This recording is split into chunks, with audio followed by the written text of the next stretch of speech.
grade. Could you throw a somersault right now?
Low Earth orbit is between 99 miles and 1,200 miles away.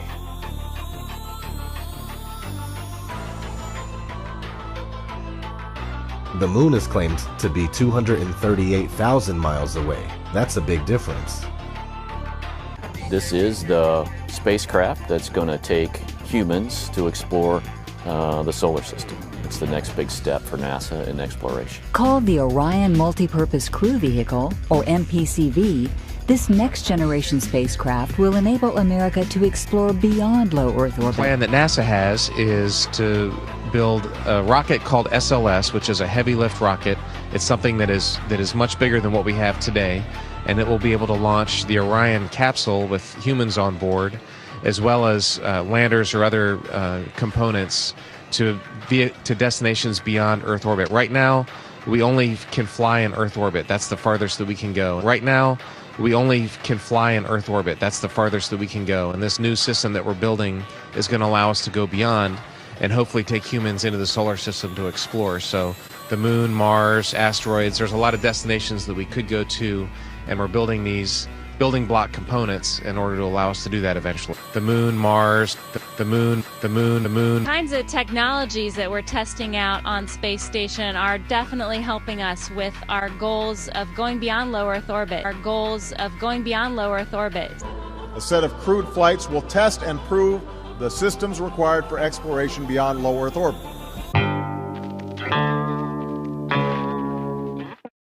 It was all recorded on these telemetry tapes. So where is this hard evidence? I haven't seen anything that indicates the telemetry data is even in existence, and as I said, even if we had it, we don't have the machines to play it back. But your own research has shown the telemetry data is missing. That's right. Could this be true? Mankind's first interplanetary exploration and the original science data is missing? 11, this is Houston, radio check, over. If it's anywhere, it should be here at NASA's Goddard Space Center in Maryland, home to the National Space Science Data Archives. This film you're making now, what is it? This is a film trying to prove that Apollo 11 happened. Does it have a name? I mean, do you have a name for it yet, or you're calling it Did We Go? Did We Go? Okay.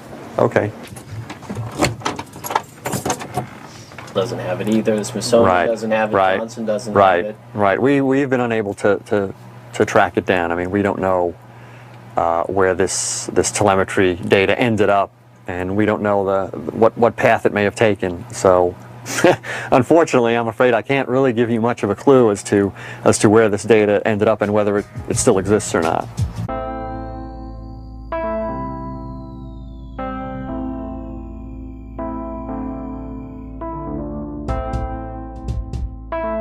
Closer look at the supposed two images provided from NASA of Jupiter. Here's the problem again, 2016, 2014. What's the difference here? Well, the difference is they added the supposed auroras on the north. And this is nothing but a Christmas tree. Give me a break, take a look here. I mean, all the clouds are in the same exact position. Just the 2016 image is a bit, I would say, darker. It's a bit lighter in 2014. Here's a side-by-side. People can't see what's taking place here with NASA. Nothing more than fakery. I mean, give me a break. This is a complete insult You have a brain in your head.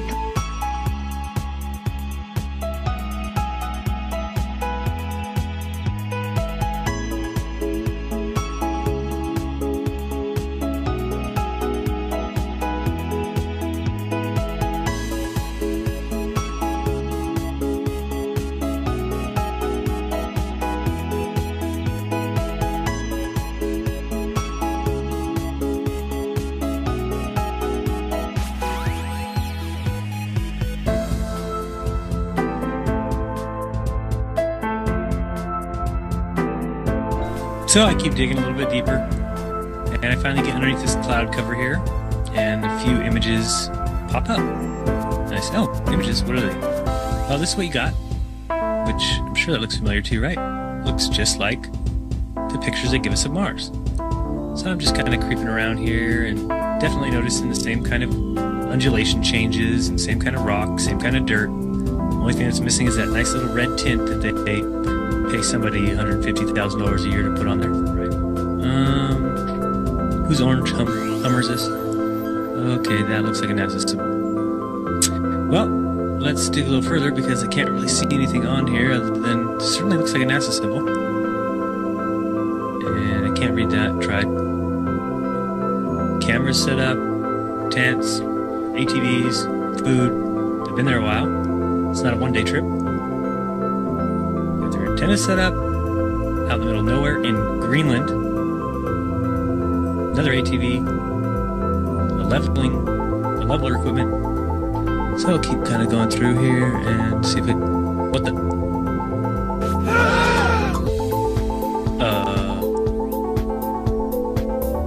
Yeah. So I think I found out where Mars is, guys.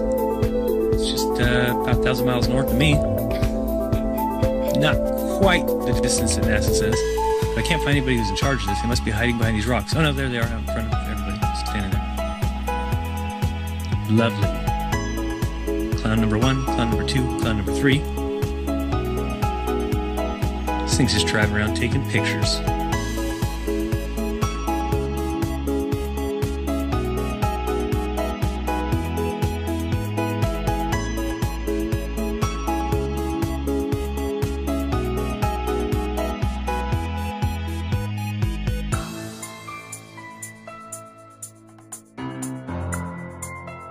Simmons' job is... It's primarily taking data and making pictures out of it. That's what this is. A composite of data sets from several different instruments translated into a picture.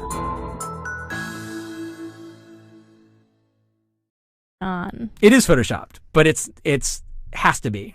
Then there was another layer to sort of simulate the atmosphere. And then there's this little bright spot. It's called the specular highlight. So it's the reflection of sunlight off of water. Those are the pieces, but you can't just slap them all together. It just didn't look realistic. It looks kind of flat, looks kind of flat, looks kind of flat, or the clouds are sort of too see-through. So I just hit Command Z a lot. There's artistry to creating the world.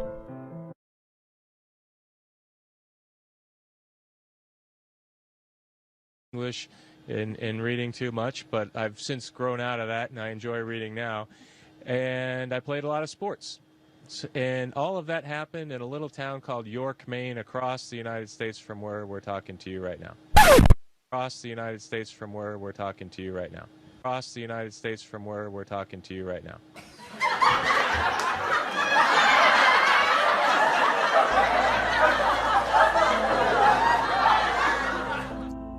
And let's enlist the help of a friend, Paxi. You might know her. Ladies and gentlemen, if you didn't figure out by now, I'm going to be the first man to actually tell you this, that teleportation is officially real. We are live in the ISS, and let's go back and relook at that clip again. You see it now, watch. Oh, wait. See, this, ladies and gentlemen, should let you know that this is only done through the usage of chroma key.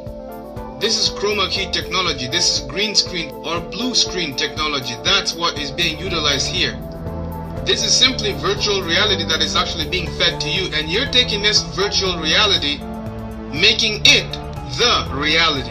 When in fact, all this is simply just virtual CGI, computer generated images. So you decide for yourself. If we have the technology to build the space station and have people go and live in the space station for months and months at a time, and they are there constantly reporting back to Earth the things that they are finding there, then the question is, why go through all this trouble as far as faking the space station itself? Why go through the trouble of faking these people in space who are supposed to be the astronauts who are in space and have their arms disappear from the screen just like that? Why have that? Why go through all that trouble? So this video is an astronaut explaining the mission. It's not like practice footage or anything. Watch closely.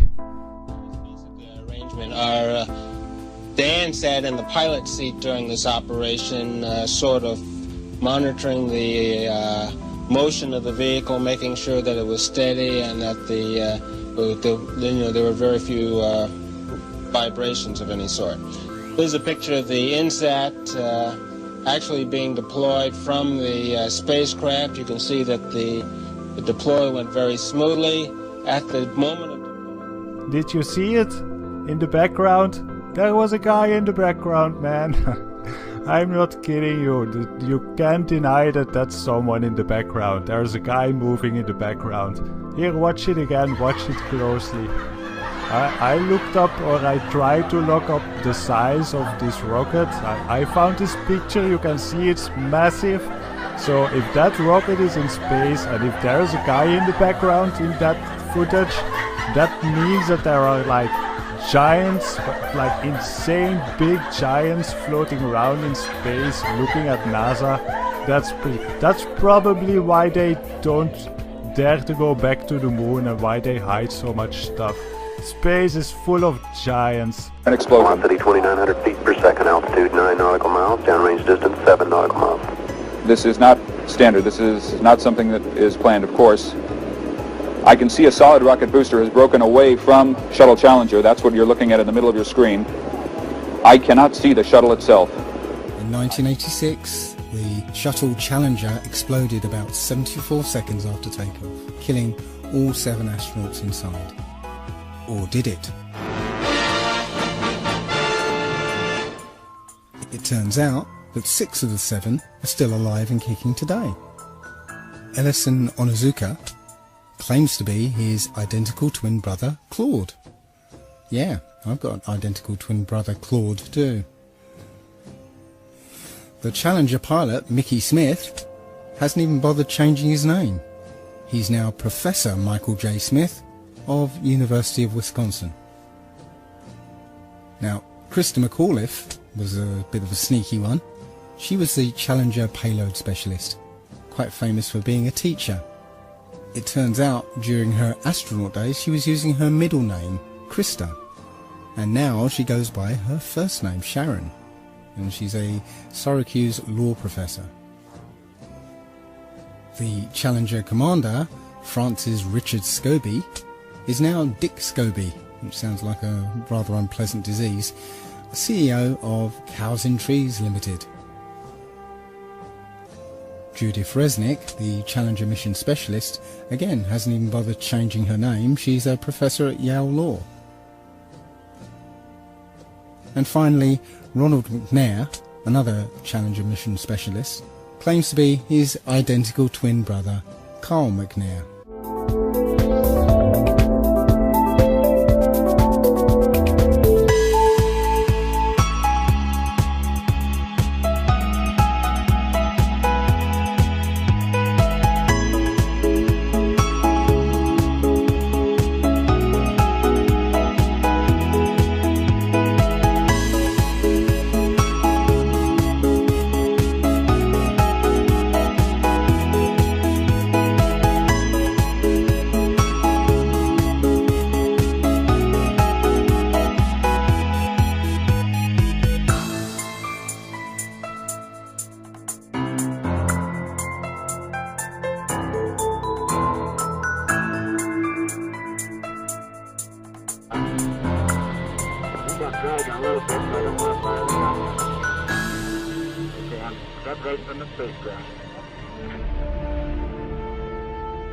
Ed White is flying at 17,000 miles per hour, 200 miles above the Earth.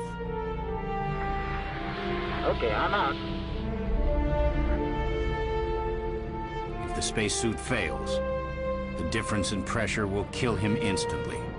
This could be a serious problem because you don't want your stop-motion toy to die in space. As White floats in space, a glove drifts out of the capsule. Oh, so a garden glove floating off makes it real? You're telling me there's an astronaut in space with no glove and a bare hand exposed? And what blew it away? The wind?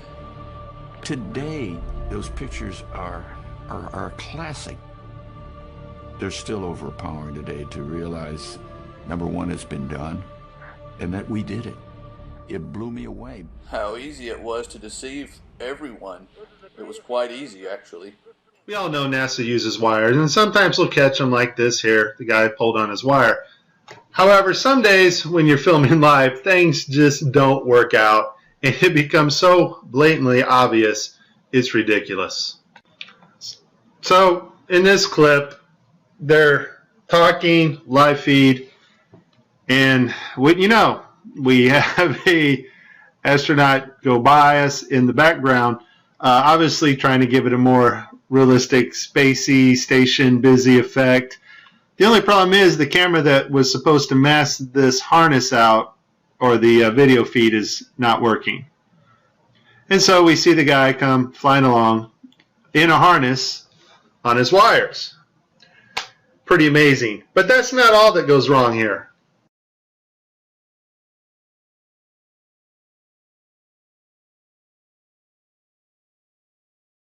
Channel in 3D space. It's virtual reality. They're wearing augmented contact lenses so that they can interact with these 3D objects. Now, in this scene, the guy on the left in the green shirt, he thinks he sees an object in 3D space that's being broadcast to him. So he grabs it and he puts it off to the side.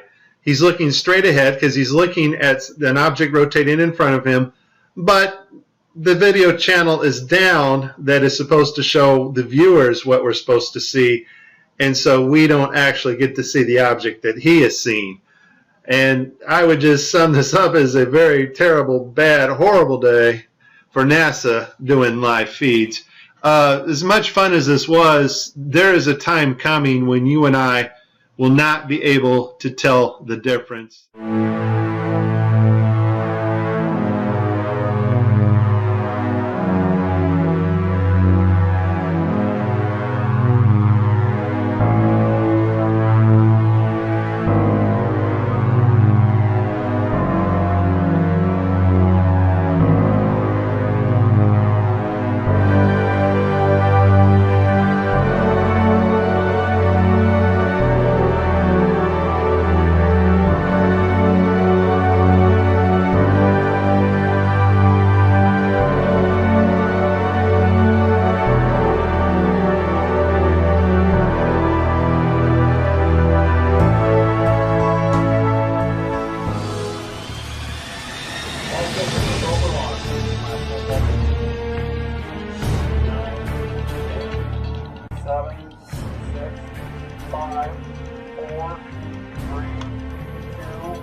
I know what you're thinking. So, NASA is fake, big deal.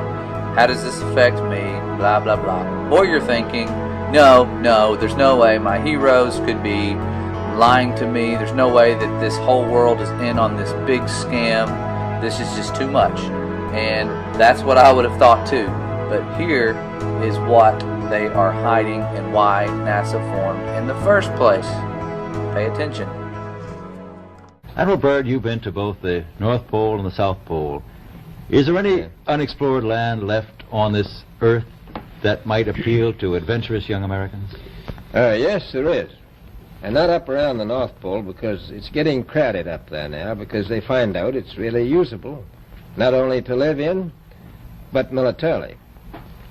But strangely enough, there's left in the world today an area as big as the United States that's never been seen by a human being. And that's beyond the pole on the other side of the South Pole from Middle America.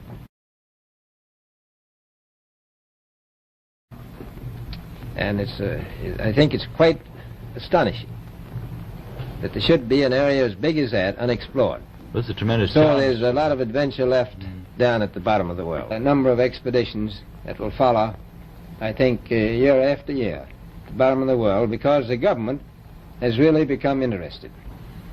I tell you one reason they're interested. It's by far the most valuable, important place left in the world for science. That's why the scientific groups all over the nation are really interested. But more important than that, it has to do with the future of the nation, those to come after us, or even during your lifetime. Because it happens to be an untouched reservoir of natural resources. You know, as the world shrinks with an ever-increasing acceleration, far-flung places, once useless, like we thought the North Pole was, and no man's land, become very useful. The bottom of the world will be important, not only to us, but to our allies. And it's the most peaceful place in the world. Well, I'm sure that won't last very long. What are the natural resources there? Well, we've found enough of coal within 180 miles of the South Pole in a great ridge of mountains. It's not covered with snow, enough to supply the whole world for quite a while. Well, that's the coal. Now, there's evidence of many other minerals. We are pretty sure there's oil. Now, that coal shows the bottom of the world. Now, by far the coldest spot in the world. Where that coal is gets 100 below zero in the winter. Well, it was once tropical. So we think there's oil there, and there's evidence, probably uranium there. is it any secret, is there uranium there? That would be the only thing that would be practical to actually go after, I suppose. Everything else would be economically unfeasible, wouldn't it? Well, as we recklessly expend our resources, the time will come when we'll have to go after that stuff down there. Well, Admiral Byrd, are private expeditions a thing of the past? Is expedition and exploration, making expedition and exploration now purely a government function because of the tremendous cost No, I and don't think organization? so. I think down south it may be more or less a thing of the past, but not other expeditions that go there. A lot of them go north now. The North Pole is the center of an ocean 10,000 feet deep. The South Pole, the center of a plateau 10,000 feet high.